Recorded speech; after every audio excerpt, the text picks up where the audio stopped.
अस्सलाम वालेकुम दोस्तों, रिलीजियस डायरी यूट्यूब चैनल पर खुशामदीद। तकबीर तशरीक क्या है? अल्लाहु अकबर, ला इलाहा इल्लल्लाहु वल्लाहु अकबर वलिल्लाहिल हम्द। इन तकबीरात को तकबीर तशरीक कहा जाता है। 9 ज़िलहिज्जा फजर से लेकर 13 ज़िलहज की असर तक तमाम फ़र्ज़ नमाज़ों के बाद एक बार बुलंद आवाज़ से तकबीर तशरीक पढ़ना वाजिब है और 3 बार पढ़ना अफजल है।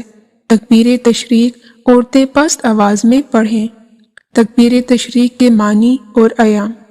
ईद उल अज़हा के बाद वाले 3 रोज़ अयाम तशरीक कहलाते हैं। तशरीक के लफ्ज़ी मानी गोश्त को धूप में सुखाने के हैं।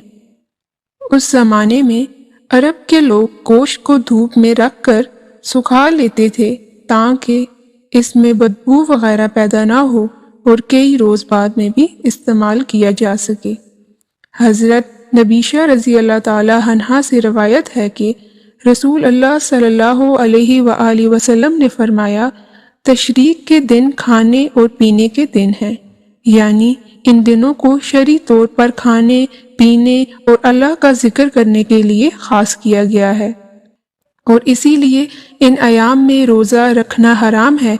और जब ईद के बाद 3 दिन इन सब अहकाम में एक हैसियत रखते हैं, यानी यही 3 दिन अयाम मना, अयाम रमी और अयाम तशरीक हैं।